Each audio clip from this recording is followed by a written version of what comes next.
Hello, everyone. This is Tom Fox back again with Jag Lamba. Jag, first of all, welcome back. Thanks, Tom. Thanks for having me again. You had some really interesting thoughts around innovation and disruption and how they may be equal sides of the same coin or terms or strategies that might meet in the middle. Could you explain all of that? Sure. I went to business school. I went to Wharton. And in business schools, what is taught is the theory of disruption. It's mainly a theory by a professor at the Harvard Business School by the name of Clayton Christensen.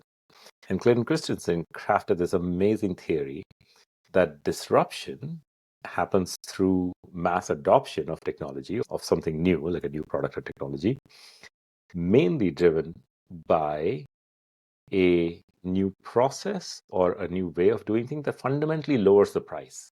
Right? So it fundamentally lowers the price and suddenly it just gets mass adopted and it can open up new markets, etc. Right?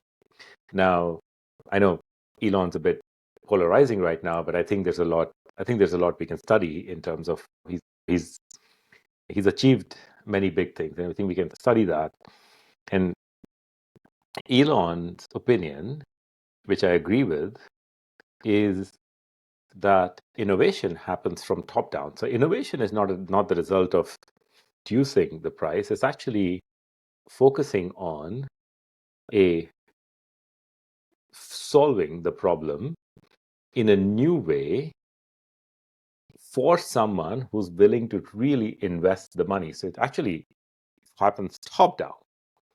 Disruption happens bottom up. Even though these two might seem contradictory, they're actually saying the same point, which means that when Tesla launched, started with the Tesla Roadster, which was this high-end sports car. People asked Elon, is this the way you want to bring about the EV revolution for the mega rich people? And he said, no, he basically focused on the uber wealthy premium sports car, mainly to prove the technology. And once he was able to build the technology, he was able to create a mass market car, the Model 3 and the Model Y, and then that's causing the disruption. So it's actually the way things work. You typically start for innovation, you start with the top and you serve the customers really well, innovating and creating something new for the people who can afford it. And then over time, the price can drop to the extent that mass market can afford it. And what really resonated with me is that some of the compliance tools that were only available to the wealthiest, the biggest banks initially are now becoming available to everybody, which is incredible. And that's really one of the things I'm trying to emphasize is that it's not really, I wouldn't call it democratization, but it's certainly the market at work, perhaps the way the market's supposed to work. Things that were incredibly expensive and incredibly innovative 5, 10, or 5, 7, 8 years ago, there are companies who can provide those same tools and services at an incredibly cost-effective basis. Yeah. It's been noticed so many times, this exact phenomena. Of course, Clayton Christensen, with his theory of disruption, stated that. But there's also this very interesting phenomena called, I don't know how it's pronounced, but Jevons paradox, which basically states the same point. As soon as we can reduce the fundamental cost of services beyond a certain point, even though you might think that the market size would go down, right? Because it's cheaper. The same people who bought it now can buy for cheaper, but that's not the way it works. A whole new segment of customers comes up, and then the actual, if you will, economic value of whatever is created goes up dramatically if you can actually reduce the cost. And it's, again, going back to Elon and Tesla, it's most of Tesla's value is not driven by the Model Y, not by the Tesla Roadster. That's just a premium toy, right? It doesn't drive the company value. The $1 trillion of value is basically on the expectation that millions and millions of people are going to buy the Model Y and the Model 3, and of course do self-driving and all that. So It's super interesting because of AI now to see that play out in so many domains which we wouldn't have expected. This reduction of barriers to adopt advanced technology driven by lower cost. Jag, I'd like to turn now to your thoughts around the use of AI in advanced third-party risk management platforms. I think new solutions can leverage AI to provide real-time continuous monitoring of both vendors, the supply chain, and on the sales side of things by integrating adverse media screening, risk assessments, and automated due diligence. But I really wanted to get your thoughts on that topic, and of course, how sort of AI has incorporated these into its readily available tools. So I think a generative AI in general can be used across the life cycle of third parties to make it easier and again reduce the friction of companies working with third parties. So let's look at the different phases, if you will, of two companies working with each other, right? Or an enterprise working with a third party. Enterprises need to gather the data, right? Gather rich data and accurate data about the third party. Then they need to do risk appropriate due diligence on all the data that they gather, right? The phase after that is some level of reporting, because you want to prove that you've done that work and you want to monitor the third parties and you want to understand your overall risk exposure. And then beyond that is ongoing monitoring. So if you just consider these four phases of a company working with third parties, AI can be used in every single phase. Gathering data about third parties, we don't have to exclusively, or we don't have to rely on third parties and them keying in the data into a questionnaire that you create. A lot of the data about third parties can, one, be pre-filled. So your questionnaires can be pre-filled using information that's available on the internet, okay? An AI search is a really good way to do that. And Certa has a very elegant product that actually pulls data about the company, both from the internet, but also from any documents that the third party would have provided to your company, right? So this way, we're able to complete 70 to 80% of the questionnaires on their own. Plus, you may have heard of deep search.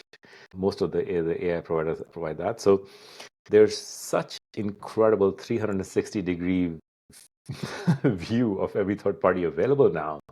With a simple deep search, these used to be, what are called like, more sophisticated versions of these reports were called like enhanced due diligence reports, right? And they would be fairly expensive. But now you can run an AI search. So gathering the data about companies has become relatively easy. Let's move on to analysis. Now, what happens is that some of the data that's gathered about third parties reports can be 50 pages long. We've seen as high as 200 pages long. And who's going to read thousands of pages sometimes to analyze them against risks? Not to mention, many of these risks are coming in from screening providers, right? So you're getting data from screening providers. It could be for N number of directors of the company, owners of the company, and the company itself. So it's just so much data. And generative AI is perfect for that, right? Synthesizing that data. And what we've been able to do is go one step beyond and take the specific controls and risks that a client cares about and our AI can scan those documents across those specific controls. So you get a nice sort of report at the end saying, okay, out of the 12 or 19 things you care about, 18 things had no risk. But here's the risk around physical security or something. Here's the risk around sustainability. So that works really well. In terms of reporting, it's now with AI, you can just ask questions of the data, right? That's one of the main things. So you don't have to dig through and click through lengthy reports or websites, and it just synthesizes the data and you can just ask questions. And again, because this isn't a human-driven process where a human has to gather data and analyze, you can put it on repeat. You can do it ongoing. So it doesn't have to be a one-time exercise anymore because you're using digital workers for that. You're using AI for that. So it's substantially, significantly reduce the friction in third-party management, which over time I think will translate to just working confidently, securely, and quickly across the world with companies across the world without any anxiety about compliance or risk or anything like that. Jack, could we maybe add a component of increased business value as well to this process? Tom, the two main sources of value, of course, one is reducing risk of compliance and reducing risk in general of working with the wrong company. That's reducing multiple levels of risk, right? Supply chain risk, compliance risk, data privacy and security risk, reputation risk, reducing all these types of risks. So that's one bucket of value. The second bucket of value, Tom, here is actual commercial business value. So one of our clients was able to reduce the onboarding time of sales intermediaries from about 5 to 6 weeks to 2 days. And the amount of additional revenue you can get if you're able to get additional 6 weeks of productivity a year from new third parties is, translated for the client into hundreds of millions of dollars. It was incredible ROI and commercial ROI on the product, which we were very happy to see.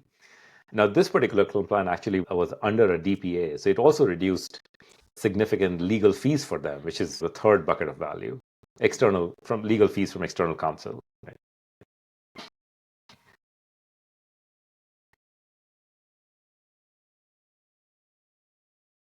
The use of a tool such as this, is this something that compliance professionals or really any business executive can utilize now? Is it going to require an uplift on training? I'm a lawyer by professional background. You're, as you mentioned a little bit earlier, MBA from Wharton. How does the human fit into this? Yeah, I think that may be the most challenging part of this today, which is also becoming easier now.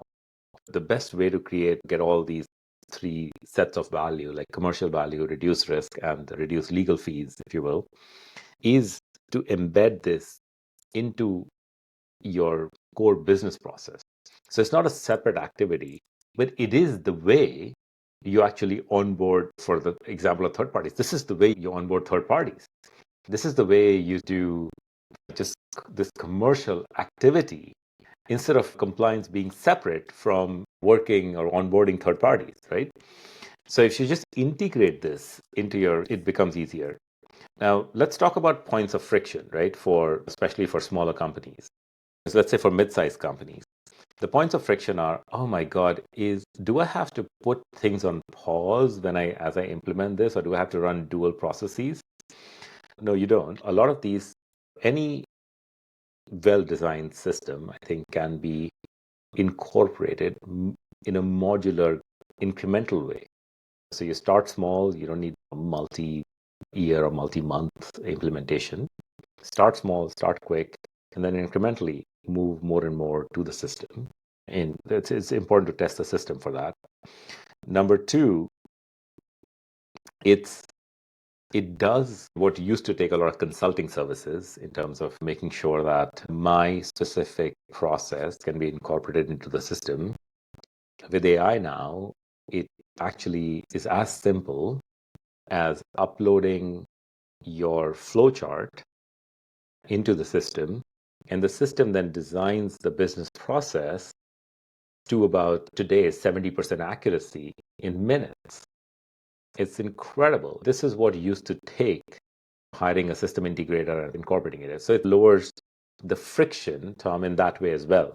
Just super easy to implement.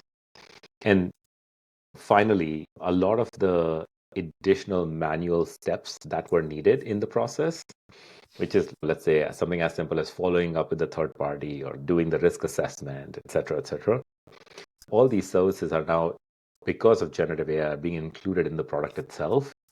So companies ideally can just focus on the business, and compliance teams can manage compliance embedded into the business process based on exceptions instead of actually pushing the process. So that's the dream that we've been chasing for a while. And it's just so nice to see that come true in parts and pieces today, not holistically yet, in some certain organizations. And it's just a delight to see that those wonderful aspects of extreme automation and management by exception coming true. For those listening to this podcast on the audio format, I wish you could see the beaming smile on Jag's face when he just said those last words, because it struck me that it's a goal he has had for quite some time, and he's been able to put together disparate parts, he and others have been able to put together, working with clients, working with customers, and to deliver, to literally make the future now. Kudos, Jag. Let's move to RegTech for automated compliance, because I know you have some thoughts about regulatory technology to help automate compliance reporting, policy management, and regulatory updates, and how natural language processing tools can help a compliance officer and a company perform such a task. Yeah, this is really another area where tactically what compliance teams should be able to do very soon. And this is still in some parts of it are still in like beta and alpha phases in terms of product development. But what the goal is that a compliance team can specify that these are the 3 regulations that they care about. And the system then does the first pass at incorporating those elements of those regulations into your business process. That's a lot, right? So what we and I'm sure some others are trying to accomplish is AI agents will do something similar to a deep search on highly reputed sites about a compliance instantly. And then basically the next AI agent, this is what is called agentic workflow, right? The next AI agent will look at the insights from that search and then basically figure out, okay, how does that translate to an operational workflow? And the next agent will then look at how does that translate to your specific company's workflow. So your company's workflow, and then suggest changes. And of course, compliance teams can go in and change any part of it, right, at any step. And it's a confirmation step. But this when you look at it, this feels like magic. I'm like, how is it happening? But there's complete citations and references on any decision that the AI agents take. And then there's complete rollback and editability for compliance teams. So it's very interesting to move one step closer to automated compliance. So this was basically around incorporating new regulations or regulatory updates about existing regulations into your workflow. And I think the dream is, and this is probably a year or two away, is to do that in a completely automated manner. So this is one part of it. So did you have a comment here, Tom, before I talk about some of the other stuff? So I was just going to say, we're recording this obviously in March of 2025. And if there's a need for some system to give you regulatory updates literally on a daily basis, I can't think of a more prescient time than now.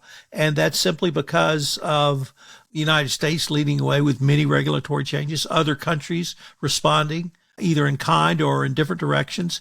But the whole world seems to be in this regulatory change and update. And it is something that compliance professionals across many different verticals are struggling with. I think it may even become more important as we move forward. Yeah. I have, I think, a lot of empathy for many of my clients who are dealing with this. But I've seen a lot of, I'm thinking of a particular client, like I've seen a lot of clarity from them. Okay, here's what we're going to do. This is what we're going to do. We're not going to worry about those things. For example, the whole sort of suspension of enforcement of FCPA, right? Most compliance teams have taken a stand, not most, every single compliance team I've spoken to has taken a stand that we're not going to deviate from our current process because of many reasons, right? In fact, they're not I've not heard of one client reducing investment in FCPA because of that. So anyway, compliance teams are dealing with a lot of changes and trying to figure out which ones to incorporate and which ones not, right? Now, on the other sort of automation, which is compliance reporting, policy management, etc., reporting is in two forms, right? One is just seeing data-driven reporting, so charts and stuff. And the other is a reporting that you see in PDFs. And the data-driven charts, they've always been possible. They've become easier with generative AI. But the PDF writing those reports has been a challenge, right? You've always had to put human capital towards that. And now the whole notion of generative AI, which is it can generate content. So there are clients of ours that are actually creating and generating PDF reports that they can send, first draft of PDF reports, right? And that they can eventually share with auditors and regulators directly on the platform. It's super exciting to see it. It uses the client's styling, if you will, branding, and then creates a beautiful PDF report as a starting point, and then which compliance teams can edit. And over time, like a junior analyst creating these reports, AI gets better and less and less oversight is required by more senior compliance officers. I know you've heard me speak before, and up until maybe this year or last year, I said the three most important things about any compliance program are the following: document. I may have to evolve that thinking, but it's still documentation is an absolutely critical component of every compliance program. And to have this sort of tool that will generate at least a first draft of something that literally took hours, if not tens of hours to generate. And for compliance professionals, it was probably on a quarterly basis because I had to report to the board. Yeah. So I actually see it as not only a documentation and transparency issue, but a governance issue that, like you said, you don't have to spend 10 hours. You may spend 2 hours. And if you can improve that, have that kind of productivity increase while generating exactly what board members will need, is a huge improvement. Yeah, Tom, it's been really great to see the generative aspects of AI being used for this. I think the only other point that I often discuss with compliance teams is in terms of program maturity, a lot of this becomes possible when compliance teams commit to using a platform, a somewhat comprehensive platform, because it's very hard to do many of these automations without that. Most compliance teams, you may know, start with, let me screen this, screening solutions and databases and data sources. And that's a fine place to start because that's the way I think the regulation is designed, that you need to screen against these lists, etc. However, to do that in silos creates a lot of problems because the evidence that you've done so is in multiple sources. And then there's no master, if you will, record and master control panel on doing the risk appropriate due diligence on each of these parties. And then, of course, there's no master record to create this PDF report, right? That you need to create because the data is in multiple sort of systems. So the one enabler, like a foundational layer that enables a lot of this is a comprehensive platform that I think I would highly encourage compliance teams to start moving towards, from simple sort of screening solutions and data sources that require a lot of manual work and human intervention. Jag, let me say a few words about one of the lost children of compliance, or perhaps stepchildren of compliance, and that's policy management. And maybe get your thoughts around this in the context of RegTech, because it strikes me that policy implementation, procedures which implement policies, are obviously a key component. Yes. And many compliance professionals don't have the ability to measure literally, when does a question come in about a policy? How does a question come in? Where does it come from? Yeah. When someone does a procedure that implements a policy, are they doing that correctly? Now, there's manual processes to follow up on that, but if we could automate that type of information that would get to a compliance professional literally in real time, or at least in a short time, if we have a large number of questions come in from Southeast Asia, Right. or different questions come in from a different geopolitical region, such as South Africa or Central Africa, that the compliance professional could then either take a look at it to see what has caused the anomaly and or deliver a compliance solution, whether it be training, whether it be additional update, what maybe the policy is not being translated correctly into a local language. Really, any thoughts about AI and policy management? Yeah, I think you raised some really good points around policy management, Tom. So one is incorporating some of that feedback and questions, if you will, which we can treat as feedback into the policy to improve the policy. So the synthesizing all those questions that come up, any feedback that comes up, and then just having it ready for incorporation into policy is really great. And so AI can really ease the burden on that. So synthesizing, okay, what's happened in the last, whatever, 3 months, 6 months, right? What questions have we received? What inquiries have we received, etc. The second part is actually keeping the policy documents updated and informed. And that, I think for that, definitely AI can help draft them based on your specific needs. But it's something that hopefully everybody's doing already, right? This is maybe the most basic use of AI, which is maybe the initial draft of policy based on very specific guidelines. Where, I think the final part of this puzzle, Tom, is having those policy updates automatically update compliance embedded in business processes, right? Because you update a policy document, you know that, oh, some of your processes are now out of date with the new policy.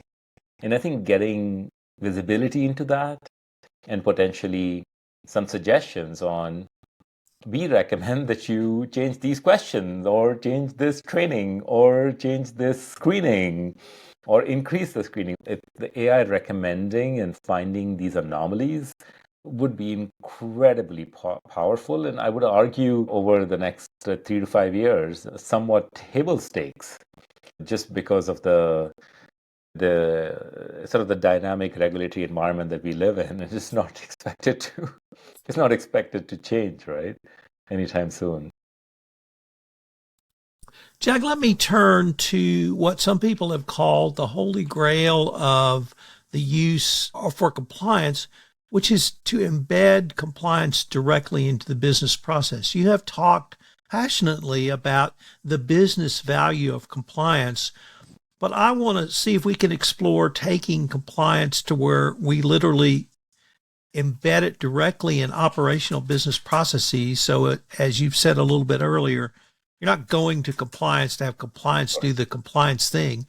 You're going to the business to have the business do a business operational service. Yeah. I think this is where adoption becomes much easier. Very early in my journey, Tom, one of my clients was explaining the rationale for using CERTA internally. And I still remember his comments. If you don't have adoption, you don't have a program. What are you talking about? Adoption. So I think this is key to adoption, which basically makes, of course, compliance programs much more key to effectiveness of compliance programs, right? And the best way to do that is to embed it in the business process. So let's say the business process involves working with a new company, which is a domain that I'm very familiar with, and creating a new engagement or creating a new contract. And the policy automatically guiding the business user on what needs to happen, right? So it's basically, if in that workflow all aspects of your compliance policy and controls were embedded in that, it would make things so much easier.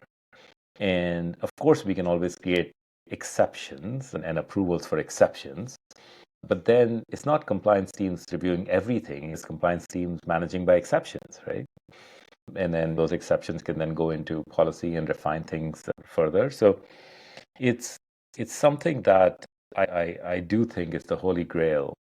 This is how clients are and companies are able to reduce time to work with third parties or time to complete business functions such as that from 5 to 6 weeks to 2 days, right? It's by embedding compliance into a process. If I can tell you a quick story. Sure. So it reminds me of two quick stories. One, when the head of compliance that I was working with at one of my clients, when he was able to reduce onboarding time of sales intermediaries from I think 6 weeks to 2 days, the head of sales said that I'm going to nominate you for the salesman of the year. This is the head of compliance. He was like, you've helped sales so much this year that I'm going to make you salesman of the year, it's incredible, right? For someone in a function such as compliance to hear that. And so I've heard of stories like this, and I think I think those are the things that make this job memorable and make this job enriching. So in terms of the embedding compliance directly into the business operations, I see compliance evolving to managing risk. And I see the formula or framework that we use in compliance as a risk management process of risk identification, risk analysis, risk management strategy based on your analysis, training employees on that strategy, implementation, monitoring, and then continuous improvement as a framework that would work literally for any risk. And that if we can embed that into any business process so that companies can pivot if risks change, they can be prepared for risks down the road, and they can have, let's maybe tie it back to what you started with, was less friction. So I'm wondering if you might end with some thoughts on really this, how do we put this package together, Jag, and how do we help compliance officers understand that it's a evolution to risk, and perhaps we don't need to think about anti-corruption compliance risk or export control compliance risk or weather compliance or weather risk or whatever the risk may be, and we just start to think about and talk about and manage risks. Yeah, how can we even talk about managing risk without compliance? And isn't compliance one of the main risks that enterprises deal with? And a big part of managing risk is pretty similar to managing compliance. They're sometimes similar in process, but I think it's very often they're similar in content as well. A bad actor is likely going to cause supply chain problems down the road. It's not just a compliance problem, then it's a business problem with disrupted supply chains. Okay? It's in so many ways, Tom, these are intertwined. It is a way to embedding compliance using automation is a way to reduce a company's risk overall. It's a way to reduce the costs for the company, not increase. And done right, it is actually a way to additional commercial value by speeding up the business. It's some of these old manual processes actually slow a business down. It's in the age of AI, in the age of automation, we should be doing everything possible to increase the velocity of our business, while, of course, keeping it safe and reducing risks. Jag, that seems like a great place for us to end this episode. Thank you so much. Thanks so much, Tom. It was always so great to talk to you.